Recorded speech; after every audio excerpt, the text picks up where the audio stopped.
नमस्ते दोस्तों, आज इस वीडियो में हम एक ऐसे ETF के बारे में बात करने वाले जो आने वाले समय में काफ़ी अच्छा पैसा हमको बना के दे सकते और ये काफ़ी सेफ है।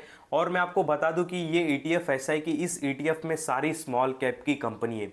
ETF के बारे में मैंने आपको पहले ही बता दिया, मेरी आप एक दो पुरानी वीडियो देख सकते हो, उसके ETF के बारे में मैंने पूरा डिटेल में बता दिया कि ETF वगैरह क्या होता है। तो भी मैं आपको एक शॉर्ट में बता देता हूँ ETF क्या होता है। देखो, ETF एक स्टॉक का बंच रहता है, यानी कि एग्जांपल के लिए जो ये HDFC Nifty small cap 250 ETF है, यानी कि इस ETF में स्मॉल कैप 250 कंपनी है। ठीक है, तो अगर हम 184 का ETF बाय करते तो हमारा 184 रुपया कहाँ पे लगेगा?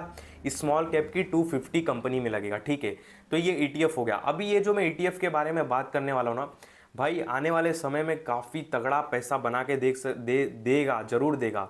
क्योंकि देख सकते हो 1 ईयर में इस ETF ने 50% का रिटर्न दिया है। ETF ने रिटर्न दिया, हाँ, स्टॉक की बात नहीं कर रहा हूँ। और ये अभी लिस्टेड हुआ है मार्केट में, इसके लिए हमको ज़्यादा पुराना डाटा नहीं देखने को मिलेगा।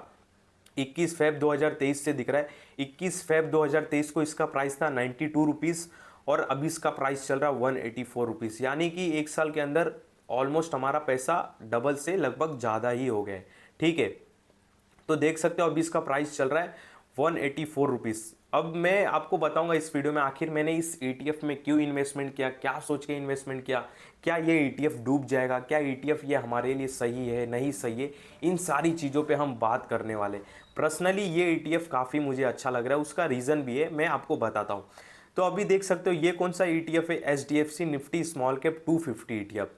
अब आप पूछोगे कि इसमें स्मॉल कैप 250 ETF लिखा है, यानी कि स्मॉल कैप की इसमें 250 कंपनी है। ये सारी 250 कंपनी यहाँ पे देखो दिखता रहेगा। एक सेकेंड, हाँ, क्रॉम्पटन, एक्साइड, ब्लू स्टार, तो ये कौन सी 250 स्मॉल कैप की कंपनी? क्योंकि मार्केट में तो 5000 से भी ज़्यादा लिस्टेड कंपनी है, पर ये कौन सी 250 स्मॉल कैप कंपनी है?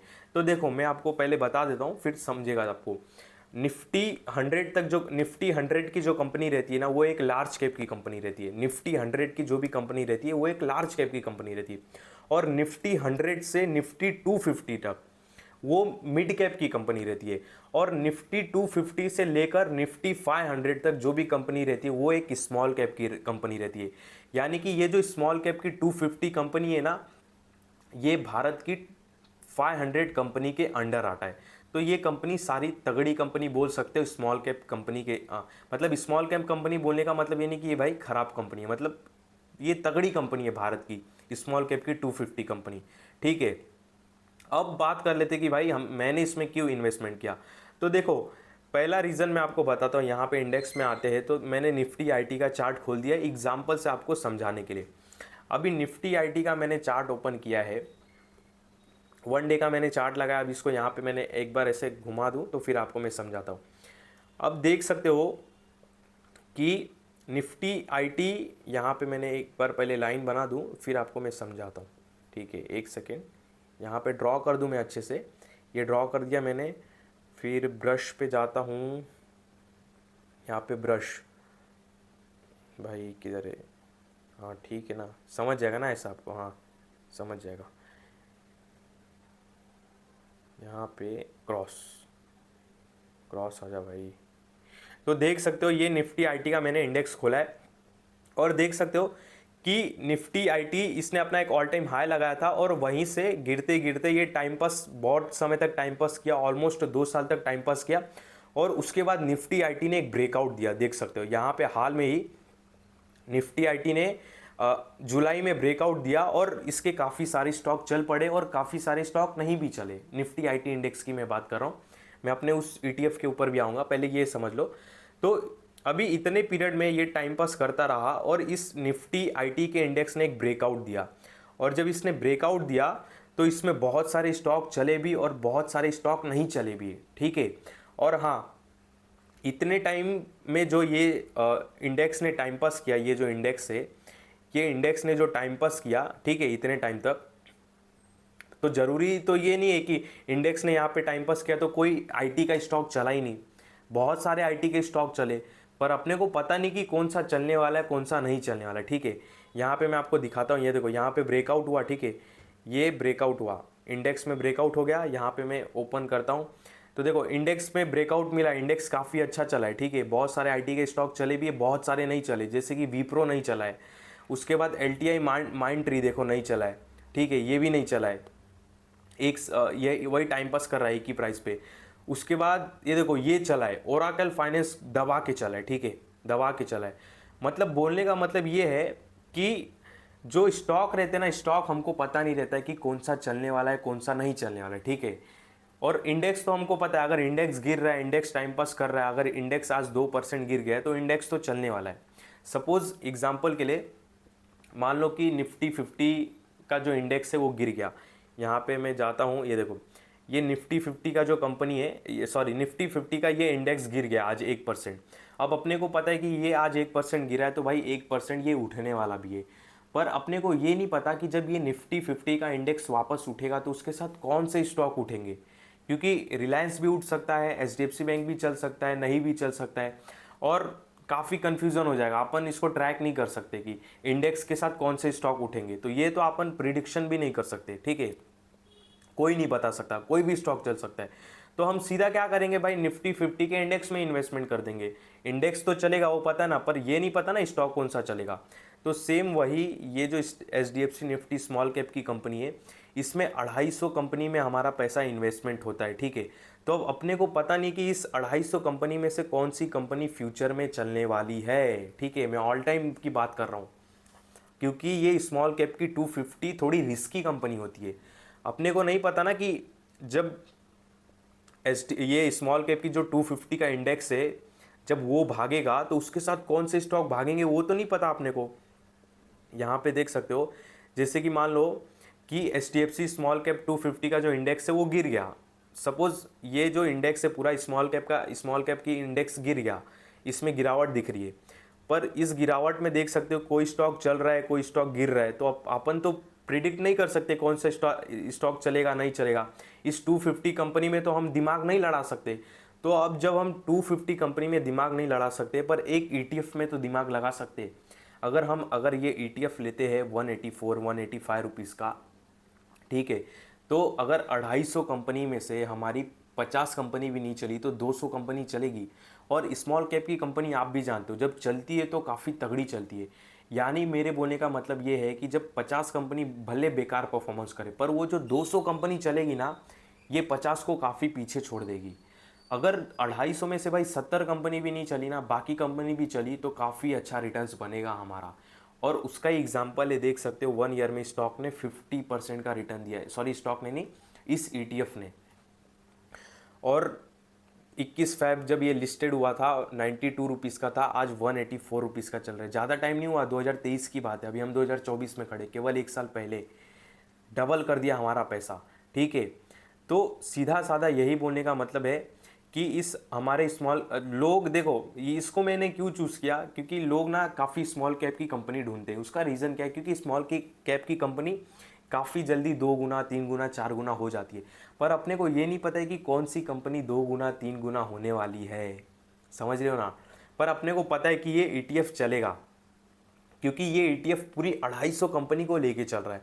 अब 250 में से अगर 50 कंपनी भी हमारा परफॉर्मेंस नहीं कर रही है तो भाई 200 तो करेगी, 200 तो करेगी ना। तो उस 200 से हमारा काफ़ी अच्छा प्रॉफिट बनेगा। तो इसके लिए मैंने इसको चूज़ किया।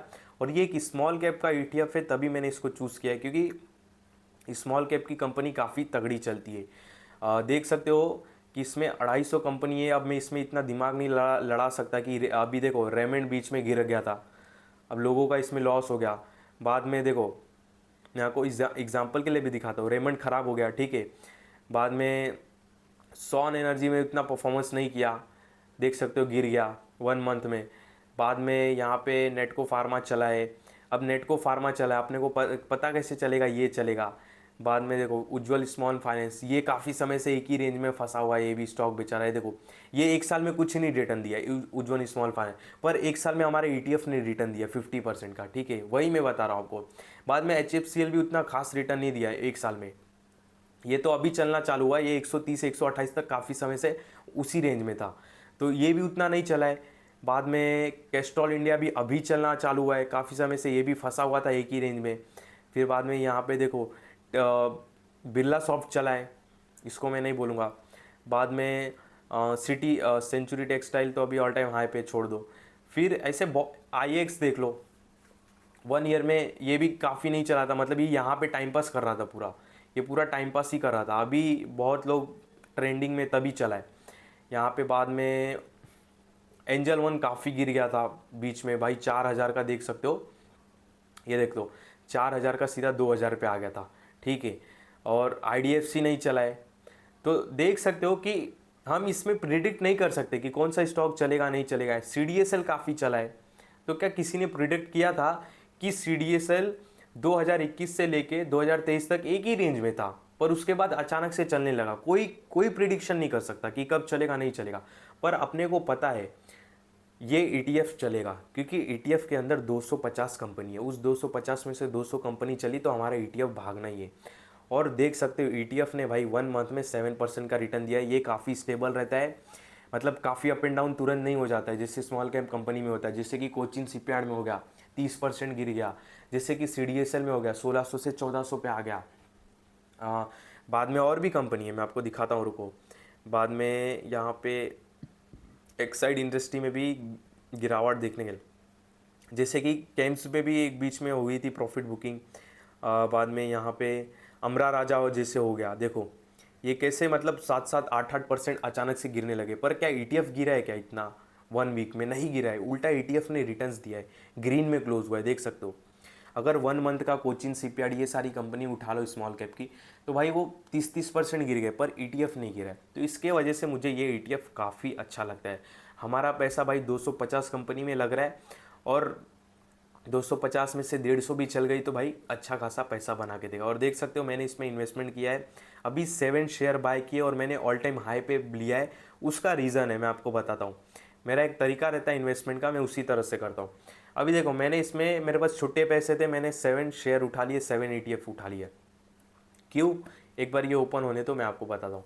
देखो अभी ये ऑल टाइम हाई पे है, तो मुझको लग रहा है कि इसमें थोड़ा करेक्शन आएगा। अभी ये ऐसे चल रहा है, थोड़ा करेक्शन आएगा, रुको मैं आपको दिखाता हूँ। यहाँ पे एक मैं लाइन पहले घिस दूँ, ट्रेड लाइन यहाँ से घिस देता हूँ बताने के लिए, एग्जांपल के लिए। हाँ, अभी देख सकते हो ये एकदम सीधे पहाड़ी पे चढ़ रहा है, ठीक है। अब मुझे लग रहा है कि इसमें एक करेक्शन आएगा, नीचे की ओर जाएगा। तो ये जैसे जैसे नीचे आएगा ना भाई, मैं वैसे वैसे माल उठाते जाऊंगा, जैसे जैसे नीचे आएगा माल उठाते जाऊंगा। और जब इसका एक करेक्शन एंड होएगा और जब ऊपर जाएगा तो मेरा प्रॉफिट बनेगा, ठीक है। तो मेरा ये एक नज़रिया रहता है इन्वेस्टमेंट का।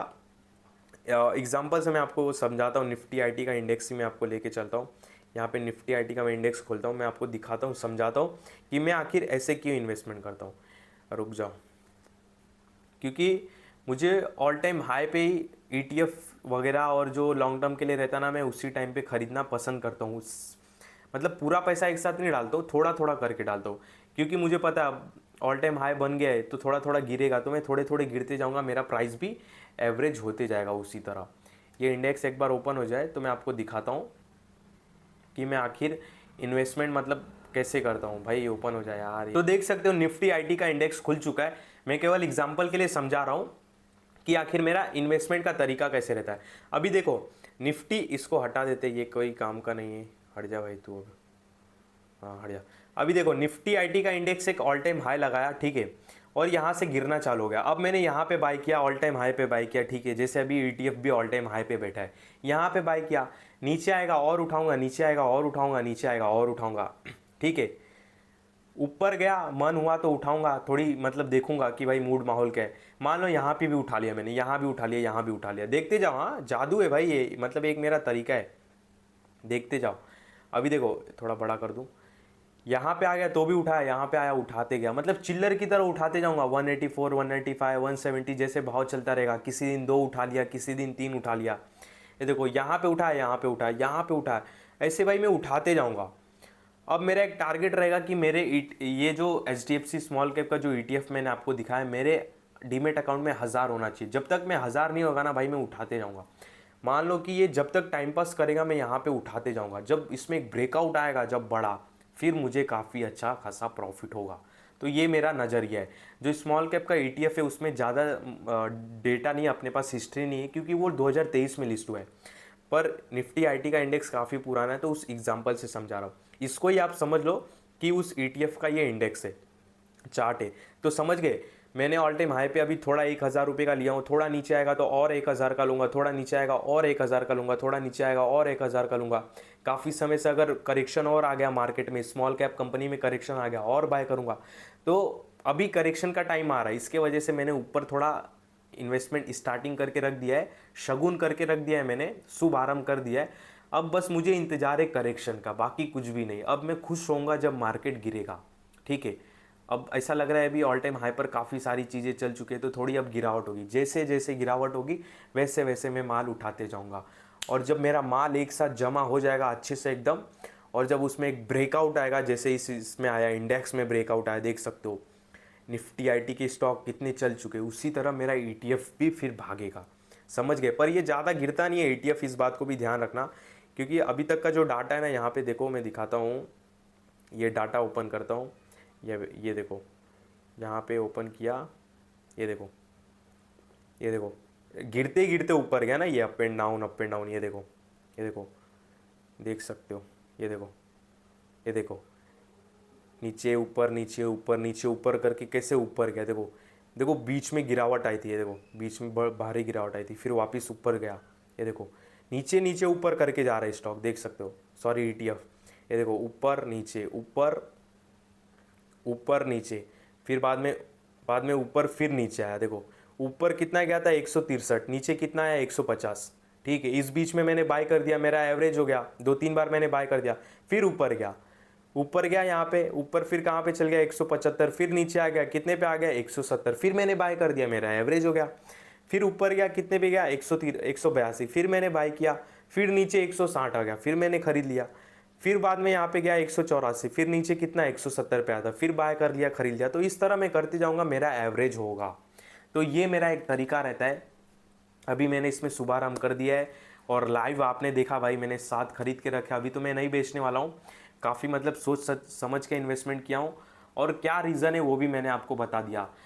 ओवरऑल मैं आपको एकदम इजी लैंग्वेज में बता देता हूँ। मैं जो इस ईटीएफ में इन्वेस्टमेंट कर रहा हूँ, इंडिया की जो स्मॉल कैप कंपनी है, टॉप स्मॉल कैप कंपनी, जो 250 स्मॉल कैप कंपनी है, उसमें मेरा पैसा लग रहा है। और 250 में से अगर 150 भी चली तो मेरा अच्छा पैसा बनेगा। और मेरे में उतना रिस्क नहीं है कि मैं किसी एक सिंगल स्मॉल कैप कंपनी में इन्वेस्टमेंट करूं, क्योंकि उसकी वॉलेटिलिटी को झेल सकूं। मुझ में उतना हिम्मत नहीं कि कोचिन शिपयार्ड 30% गिरने के बाद, और उसके बाद सीडीएसएल 1600 से 1400 आने के बाद में खरीदूँ, इतनी मेरी हिम्मत नहीं है। तो मैं क्या करूँगा, मैं भाई ईटीएफ में लगाऊंगा। ठीक है, ईटीएफ में थोड़े कम रिटर्न्स बनेंगे, पर मैं काफ़ी सेफ साइड पे रहूँगा, और काफ़ी मैं फ्रीली रहूँगा। 200 रुपये की चीज़ है, 184 रुपीज़ का शेयर है, 185 का, ज़्यादा से ज़्यादा हर महीने 5-10 रुपया बढ़ेगा। और उतना पैसा तो किसके भी अकाउंट में रहता है, चिल्लर पड़ा रहता है। हर मैं 2-3-4 दिन में 500-600 रुपये ऐड करूँगा, 5-6 करके उठाते जाऊँगा, ठीक है। और जब मेरा एक टारगेट हो जाएगा कि 1000 मेरे डीमेट अकाउंट में रहने चाहिए इस ईटीएफ के शेयर्स, जिस दिन आ गए उस दिन स्टॉप कर दूंगा, उस दिन उसको छोड़ दूंगा रॉकेट की तरह, भाई तो उड़ता रहे, ठीक है। तो ये मेरा एक नज़रिया है, सिंपल सादा, ज़्यादा मगजमारी नहीं, ज़्यादा टेंशन नहीं, और सिंपल सोबर, एकदम मस्त बढ़िया, ज़्यादा यहाँ वहाँ का सोचने का नहीं। कोई बोलेगा सीडीएसएल खरीद, फिर कोई बोलेगा कोचिन शिपयार्ड उठा, फिर उसमें बोलेगा कोई डाटा पैटर्न उठा, फिर कोई बोलेगा भाई बिरला सॉफ्ट उठा, बिरला सॉफ्ट 800 से 555 आ गया, तो कोई बोलेगा वो उठा लो, अभी 855 आ गया, उसमें डर रहेगा। तो इतना मैं कुछ नहीं झेल पाऊँगा, क्योंकि एक तो मेरे पास पैसा कम है, ऊपर से और भी काम रहते, तो अपने पास 25-30 लाख रुपया तो है नहीं कि मैं बहुत दिमाग लगाऊँ किसी कंपनी में कि ये गिर गया इसको मैं खरीदी नहीं खरीदूँ। तो उतना तो पैसा है नहीं अपने पास, छोटा मोटा पैसा है, उसको ही धीरे धीरे आराम से बढ़ाते रहो। और इस पैसे से अपने को तो घर चलाना नहीं है कि मैं एकदम सर खपा दूँ 50-60 हज़ार की इन्वेस्टमेंट करने के लिए, नहीं। सिंपल सा उसमें मेरा एसआईपी मूड में चलता रहेगा। आज मेरे पास आएगा 500 रुपया, 3-4 खरीद के बैठ जाऊंगा, 2 दिन बाद आएगा तब खरीदूंगा, 10 दिन बाद आएगा तो खरीदूंगा। एसआईपी का टेंशन नहीं, म्यूचुअल फंड का टेंशन नहीं कि हर महीने उतना कटना ही है। तो ये था भाई एक एचडीएफसी स्मॉल 250 ईटीएफ के बारे में। लाइव देख लिया आपने, मैंने इसमें इन्वेस्टमेंट कर दिया। और इस वीडियो में आपको कोई भी भाई बाय सेल का कॉल नहीं है, ध्यान रखना। जो भी मैंने आपको बताया एक समझाने के लिए बताया कि मार्केट कैसा चलता है और मार्केट के फ्लो के साथ कैसा चलना होता है। तो ध्यान रखना भाई, इस वीडियो में आपको कोई भी बाय सेल का कॉल नहीं है। जो भी था मैंने एक अपना पर्सनल बताया कि मैंने इसको बाय किया है। आपको इसमें बाय नहीं करना है मेरी बातों में आके, आपको खुद भी थोड़ी अपनी स्टडी करना है। तो इस बात का ध्यान रखना, इस वीडियो में आपको कोई भी बाय सेल का कॉल नहीं है।